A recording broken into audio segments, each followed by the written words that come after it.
उसके बाद में उसका जीवन नए रूप में आ जाता है और एक जिम्मेदारी के साथ 1 से 2 हो जाते हैं और उसके बाद में उसकी जिम्मेदारियां और बढ़ जाती है। और उस जिम्मेदारी के बाद में जब और जिम्मेदारी आ जाए तो बच्चे और बच्चियां हो जाती है तो उनकी शादी और उसमें व्यतीत हो जाता है। तो इस धरती पर आकर मानव को भेजा भगवान ने हरि भजन के लिए और हमें समय नहीं मिलता है, हम अपनी ही समस्याओं में उलझे रहते हैं। अगर हम थोड़ा थोड़ा समय निकालकर, क्योंकि पुराने जमाने में हम लोग यहाँ बैठे हैं बुजुर्ग, मेरे पिताजी तुल्य, मेरे दादाजी तुल्य, सभी उन सबको पता है हमारे घर में किसी जमाने में अगरबत्ती होती थी, शाम को पूजा होती थी। उस बहाने से हम भगवान को, ईश्वर को, जो भी जिस रूप में जिसने भी अपने जीवन में माना है कि ये भगवान है, ये ईश्वर है, ये प्रकृति है, उसको हम याद करते हैं। और याद करने के बाद में हमें एक आंकलन करने का मौका मिलता है, एक सोचने का मौका मिलता है कि हम जीवन में आए। मैं अपनी बात एक छोटी सी कहानी खत्म करते हुए करूंगा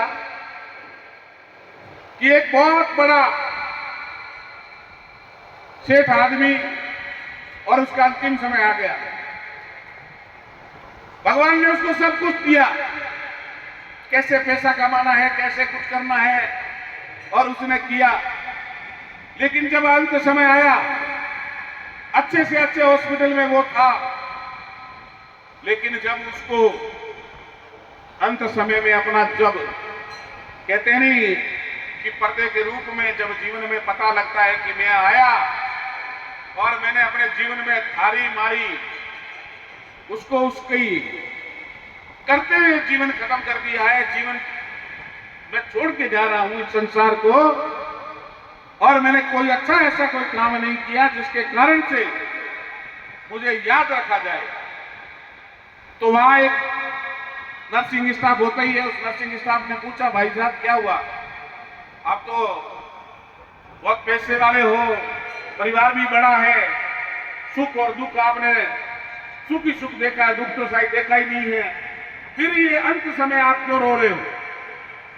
कि ये जो सुख मैंने प्राप्त किया है, ये मैंने किस रूप में और कैसे प्राप्त किया है? ये जब मेरे सामने जब रील चल रही है, जब मेरा अंत समय अब आ गया, मुझे पता है मैं नहीं रहूंगा 1 या 2 दिन 3 दिन, तो उसको देखते हुए उसकी आंखों में जो आंसू आए और उसका जीवन यूं ही निकल गया। तो मैं तो आपको सबको ये कहूंगा कि गुरु नानक जी ने बहुत अच्छी पंक्तियां कही है कि मैं इस जीवन में आया हूं, काम क्रोध मद लोभ निहारो, संपत राखो संत जना, कह नानक सुन भगवंता। गुरु नानक जी अपने भक्तों से कह रहे हैं कि काम क्रोध मद लोभ निहारो, बोलो इनको छोड़ दीजिए, संपत राखो संत जना। ये भक्तों, संपत, भाईचारा, प्रेमचारा, अपनत्व अगर रखोगे तो यही जीवन में साथ जाएगा, और यही सत्संग का और आज की भजन संध्या का सार है। यही कहते हुए अपनी वाणी को विराम दूंगा। मुझे आज सरपंच साहब ने ये भी कहा है, सुकोर जी ने भी कहा है कि यहाँ की एक 2 किलोमीटर की रोड है, तो मैंने संबंधित एएन साहब है हमारे डूंगरगढ़ जो लगते हैं, उनको सुबह ही मैंने कह दिया है कि आप अपने स्तर पे यहाँ आके जेएन को भेज के जो भी प्रस्ताव बना के तो आप राज्य सरकार को भिजवाओ, उसको काम कराने का पूरा अपन करवाए, प्रयास करेंगे माननीय मंत्री जी के माध्यम से। और आपने मेरा मान और सम्मान बढ़ाया, इसके लिए मैं आपको दिल की गहराइयों से मंदिर के जितने भी अतिथि हैं उनको सबको प्रणाम करते हुए अपनी वाणी को विराम देता हूँ। बहुत बहुत धन्यवाद। नमस्कार। जय हिंद, जय भारत।